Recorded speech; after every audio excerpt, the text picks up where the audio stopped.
So my name is Jonna, and I'm an early career scholar coming from Jewish and Slavic studies. And I have worked with the historiography and oral history of Bosnian Jews, which was the subject of my first monograph titled Intergenerational Memory and Language of the Sarajevo Sephardim. I've moreover worked with Russian-speaking groups living in nowadays Berlin. So my book builds on arguments that I developed in my doctoral thesis from the Humboldt University Berlin, and it analyzes issues of Jewish identity and language pertaining to 3 different generations of Sarajevo Jews. And the book is accompanied by my film, A Sarajevo Jewish Story, and it's a documentary on Jewish life in Sarajevo, which I made from video material that I gathered during my field studies in Sarajevo. So as we shall see in my film, discussions with Sephardim in Sarajevo show that they deal with these. They do not follow the usual language division between Orthodox Christians, who usually speak Serbian, and Catholics, Croatians, and Muslims, Bosnian. And as we shall see across the generation of my Sarajevo Sephardim with whom I spoke to in Sarajevo, there emerges a master narrative of romantic longing for ordinary life in Yugoslavia and of values it embodied for them, such as security, stability, and socio-economic cultural unity among Yugoslavia citizens. And simultaneously and contradictorily, they long for Judeo-Spanish or Ladino.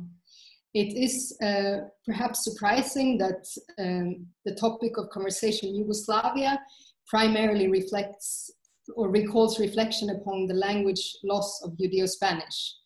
And there seems to be a need among my interviewees to address the fact that Yugoslavia, to which their parents felt very attached and loyal, actually did not support their collective Jewish language, Judeo-Spanish.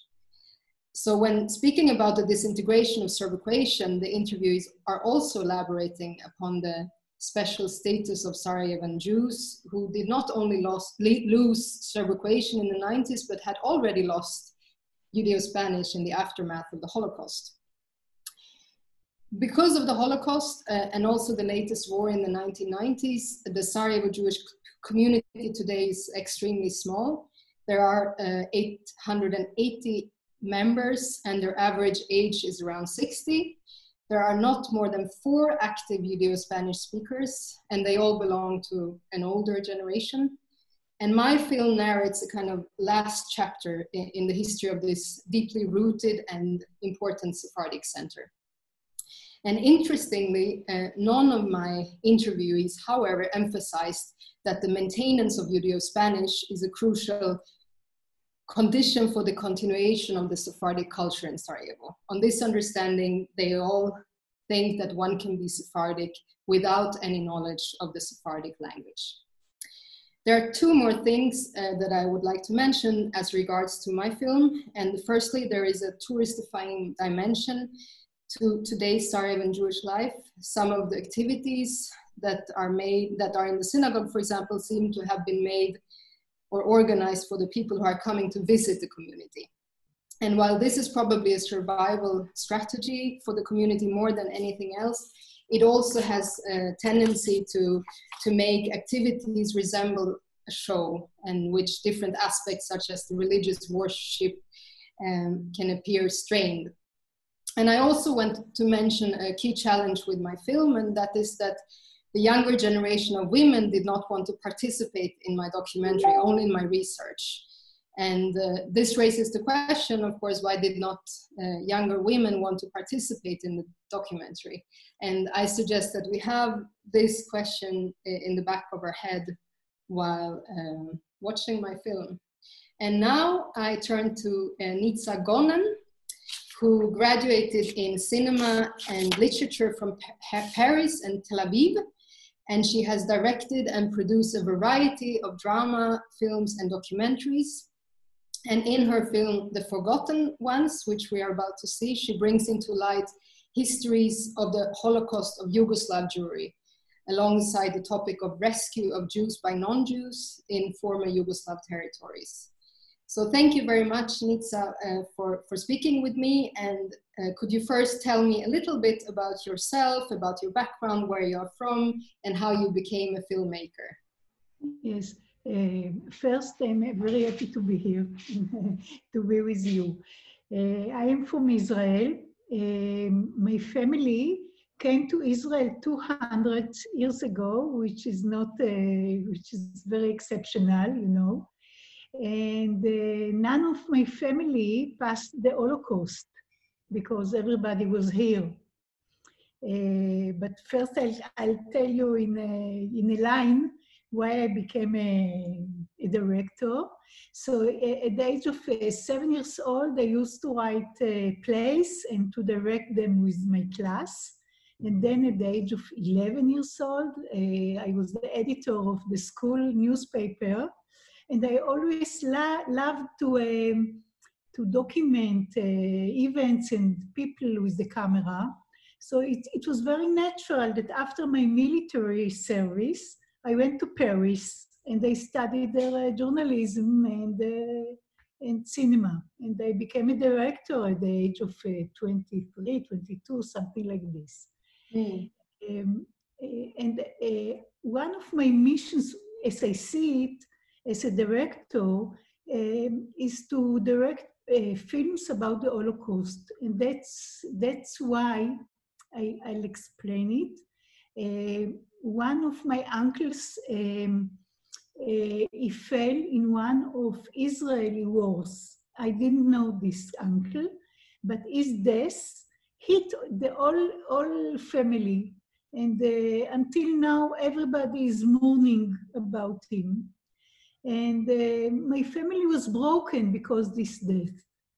But when I went to other I visited my friends at school, I discovered that there are families who lost not only one person, but all their families, a lot of members of their families. And then I discovered the Holocaust victims. And I told myself that I must recompense them, you know, these people, the second generation of the Holocaust survivors, about the grief that they suffered in their families. So when the occasion came, I was sent to Poland to make reportages. And I decided there that I wanted to make a film, and this was my first film about the Holocaust. Mm. So could you explain how you became interested in the fate of Yugoslavia's Jewry? Yes. In other words, yes. what prompted you to make? Yes, I must tell you that I didn't know that. Though I know a lot about the Second World War and about the Holocaust, I didn't know that there was an Holocaust in former Yugoslavia. And like myself, a lot of people don't know. Even the film's protagonist, a young Israeli who is looking for the fate of her grandfather in Yugoslavia during the war, she didn't, and she was raised in Yugoslavia. She didn't know that there was an Holocaust there because nobody there is telling this. And here also in the schools, nobody is teaching this. So I was not aware of the Holocaust there. But people from survivors of former Yugoslavia came to me and interested, and they wanted to make a film about this Holocaust. They asked me to do so.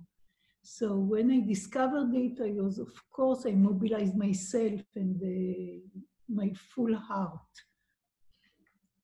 And so rescue of Jews during the Second World War seemed to be an emerging subfield of the Holocaust studies right now, as there are a number of new and ongoing projects, including a permanent exhibition coming up here in Berlin on the rescue of the European Jewry, which will open at the Silent Heroes Memorial Center here in Berlin. And can you tell me a little bit about your choice to include the rescue as a central theme Yes. parallel theme in your film. So I must tell you that people who rescued Jews in Yugoslavia were very few, relatively, statistically, of course, to people who rescued Jews in other countries in Europe during the war. But it's really a theme in the film because the few survivors of this extraordinary community of Jews who lived in Yugoslavia, the few survivors, most of them survived because some people rescued their life, you know, because like 85% of the Jewry there was exterminated. So they told in the film, they are telling how they survived. So naturally, they tell about the people who rescued them.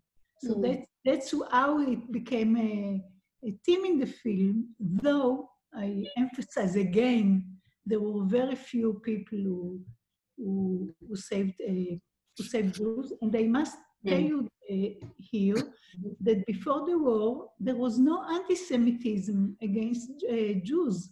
And on the contrary, people had very high positions in all the fields. A lot of doctors, a lot of nurses, artists, in the army, in the government, everywhere.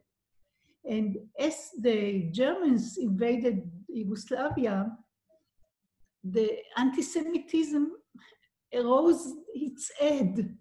And nobody can explain how it became.